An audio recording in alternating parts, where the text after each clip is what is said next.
Bakunze bibiganiro bica kuri nombonesha kure yanyu mukunda cyane SALOCOM TV, ndabaramukije mwese mu izina ry'umwami wacu Yesu Kristo. Uyu ni wa mwanya w'ikiganiro Yesu arakora, mutegurirwa kandi mugashikirizwa na mwene so NSHIMIRIMANA Innocent.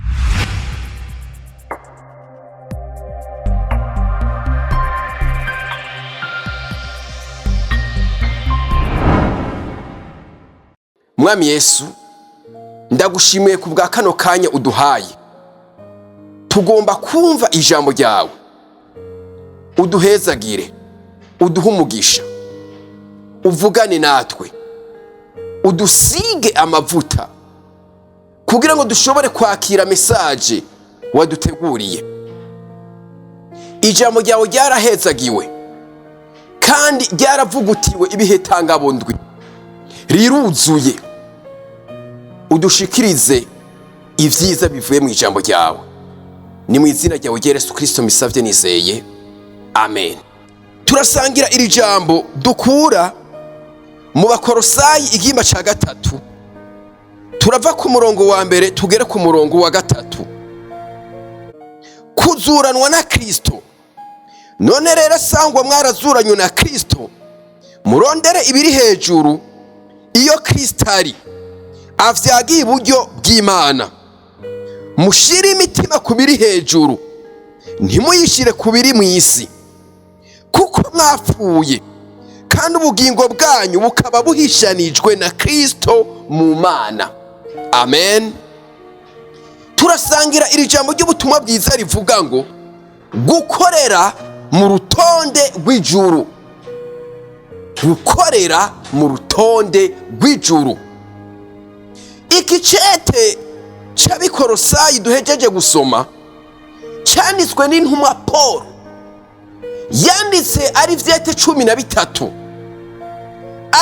Aba Bakolosayi abandikira yariko arabamenyesha ubwiza bwa Yesu Kristo butogereranywa n'ikindi kintu na kimwe. Akongera abahamagarira yuko bakwiye kwitandukanya n'ivyiyumviro vyanduye vy'inosi. Rero turiko turasangira iri jambo rivuga ngo gukorera mu rutonde rw'ijuru. Ndagomba kubanza kuvuga urutonde icarico. Ahantu hose hatandukanye, yaba imiryango, vyaba ibihugu, byaba ihanga, ivyo vyose birafise urutonde. Ndetse n'umuntu ku giti ciwiwe aragira urutonde, igicapo canke ishusho yuko yipfuza ko ibintu vyomera, vyokorwa, vyosa. Nk'abana b'Imana bavutse ubwa kabiri, turafise urutonde dutegerezwa kubamwo, dutegerezwa gukoreramwo, rutegerezwa kuba arirwo rutugenga kandi rutugize. Ubwo nabwo n'urutonde rw'ijuru. Kubera iki? Kuko ijuru ni yindi leta, n'ubundi bwami, n'ikindi gihugu kirongowe, kiganzwa, kigegwa n'umwami w'abami, Imana Data wa twese, se w'umwami wacu Yesu Kristo. Imana ya Aburahamu, Imana ya Isaka na Yakobo, Imana y'abizera bose, se w'umwami wacu Yesu Kristo nk'uko nabivuze. Aha rero Pawulo tubona ingene yababwira ngo uko bakwiye kwitandukanya n'ivyipfuzo vy'inosi yanduye. Aha rero yari karababwira ukuntu bakwiye kubaho gukora nimbara abantu koko bazuranwe na Kristo, ngo bakwiye gushira imitima yabo hejuru.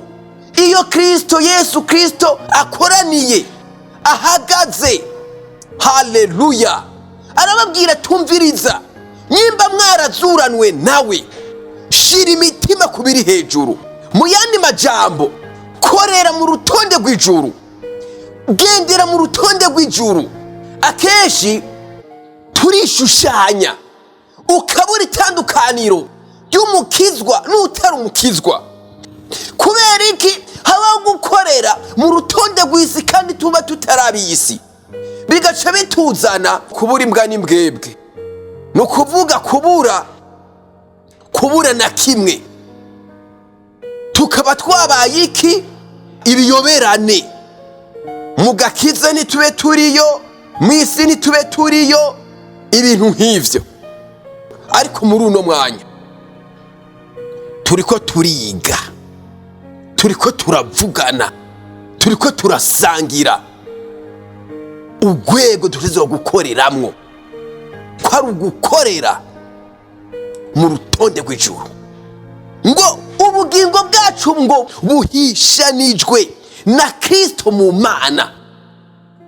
Iyo Mana yaduhaye Yesu, iyo Mana yaduhaye mpemu yera, iyo Mana iduha abamarayika badukingire, batuzigame, tugendere mu rutonde rwayo. Kuko kenshi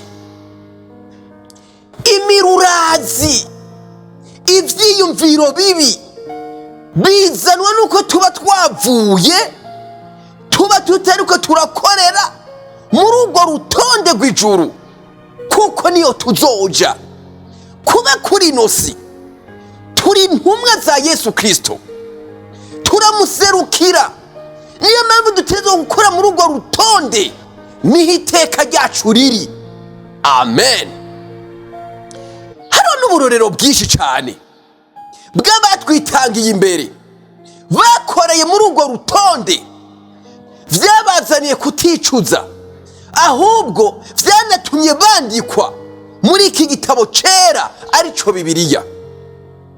Turabona uwa mbere ni Mose, tubibona mu Kuvayo igihimba ca 14 umurongo wa 16, nk'umurideri w'ihanga rya Isirayeli, kugira ngo ajabukane ihanga rya Isirayeli ikiyaga gitukura, Imana yamubwiye iti ramvura iyo nkoni yawe hejuru y'ikiyaga, inzira ikirabonekana. Ivyo bisize mu bwenge bw'abantu ntivyokunda, ariko yariko akorera mu rundi rutonde atari urw'isi, ariko ari urutonde rw'ijuru, maze barajabuka. Bibiliya irabitomora neza ngo baciye mu kiyaga nk'abaca ku musozi, bisobanura ngo humutse.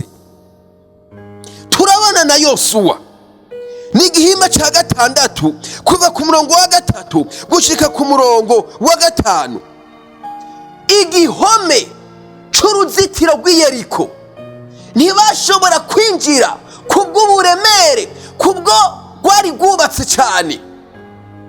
Ariko Imana irababwira ngo nimuzunguruke,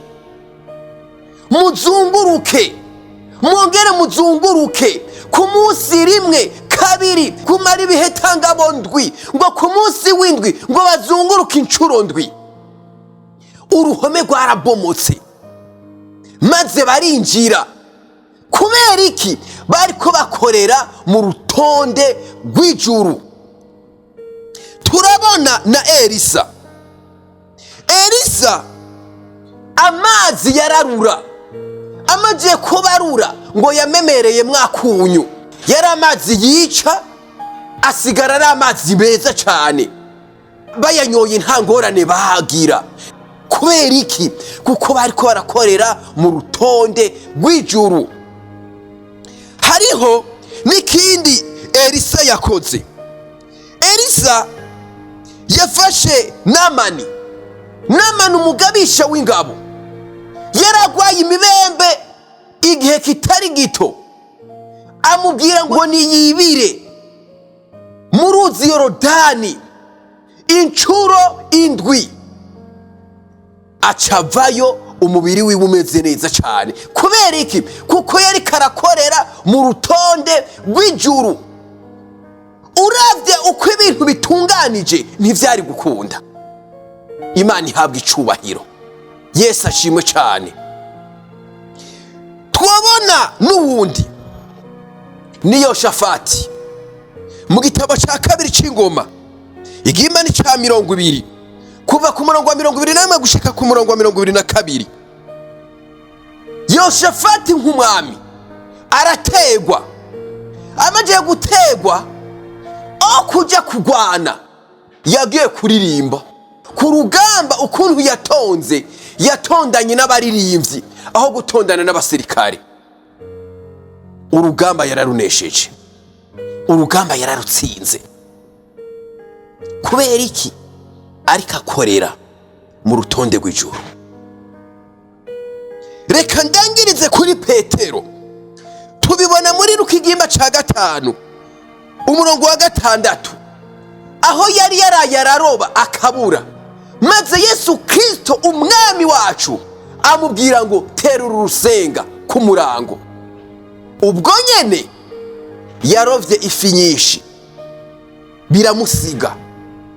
Mwene data uri kurankurikirana, suzuma neza igihe umaze uri imbere y'Imana usenga, usengerwa, wizera, usenga mu buryo bwose bwo gusenga, ariko ukaba utabona igitangaza.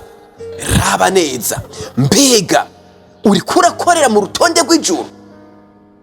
Aha niho bikunda, aho uzoba ushikije rya jambo Yesu Kristo yavuga ngo ibidashobokera abana b'abantu ngo bishobokera Imana. Vyarase nivyo, ntivyakunze, ariko raba neza ukorere mu rutonde rw'ijuru. Aha niho bicamwo, aha niho bitungana, aha niho bimera neza. Ukorere mu rutonde rw'ijuru. Ingwara izokira, ubumuga buzogenda, imitwaro y'uburyo butandukanye izokwishurwa. Ube mu ntahe, ube mu mashimwe, ubuzima bwawe bugengwe kandi bugigwe n'intahe. Amateka ahinduke. Wewe utari bwabikore, ngira ndagusengere kugira ngo ube umuntu akorera mu rutonde rw'ijuru. Iminsi y'ubuzima bwawe bwose usigaje kuba kuri ino si, uce bugufi. Mwami Yesu, ndagushime ku bw'ijambo ryawe. Siga amavuta mwene data yari karankurikirana, umurongore kandi umuhishurire urutonde rw'ijuru akwiye gukoreramwo, kuko abatandukanye bose twahejeje kuraba warababwiye ingene bobikora, kugira ngo n'aba bavukanyi ndiko ndasengera ubahishurire urutonde bakwiye gukoreramwo ruvuye iwawe, atari urutonde rw'ubwenge bwabo, atari urutonde rw'inosi, ariko ari urutonde babwiwe nawe. Ndagushime ko uvyumvise kandi kubikoze, ni mu izina ryawe Yesu Kristo umwami wacu, amen. Nawe ari kurankurikirana utari bwakizwe, aka kanya nakawe. Sinorangiza ntaguhaye ikaze ngo wakire umwami Yesu, ngo wizere kugira ngo uronke agakiza. Yesu Kristo azoza gutora abantu bagendera mu rutonde rwiwe, abantu bari mu rutonde rwiwe. Winjire nawe mu rutonde rw'abavutse ubwa kabiri. Usubiranemo nanje aya majambo uti: mwami Yesu, uyu munsi ndakwakiriye, umbere umwami n'umukiza w'ubugingo bwanje. Ndahisemo kwinjira, kuba no gukorera mu rutonde rw'ijuru, kuko mvutse ubwa kabiri. Unyandike muri ca gitabo cyawe cy'ubugingo, kugira ngo kuri wa musi aho uzozira gutora bari mu rutonde rwawe, nanje nze niyumvemwo. Vyaturishije akanwa kandi mvyizeresheje umutima, ni mu izina ryawe Yesu Kristo umwami wacu, amen. Sinonarangiza ntasenga abariko barankurikirana bagwaye n'abagwaje, kugira ngo Yesu Kristo tuvugira, twamamaza, agusanga ahuri, agukize.